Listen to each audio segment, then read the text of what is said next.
सलाम फरमाने लगे, जिब्रील मेरी उस बंदे से तो मुलाकात करा जो इस वक्त दुनिया में अल्लाह का सबसे ज्यादा आबिद बंदा है, सबसे ज्यादा इबादत करने वाला, उससे मिला। तो जिब्रील कहने लगे आइए ले चलते हैं। तो जनाब जिब्रील ले गए। जब लेके गए तो उस बंदे के दोनों हाथ भी कोई नहीं थे,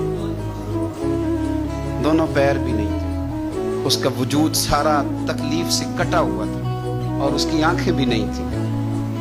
हजरत यूनुस अलैहिस्सलाम फरमाने लगे, ऐ जिब्रील अमीन अलैहिस्सलाम, मैंने तो कहा था आबिद बंदे के पास ले आए, आप बीमार के पास ले आए। कहा ये वो बंदा है जिसको अल्लाह ताला ने सबसे ज्यादा इबादत करने वालों में लिखा है, जरा आइए इससे बात करते हैं। गुफ्तगू शुरू हुई।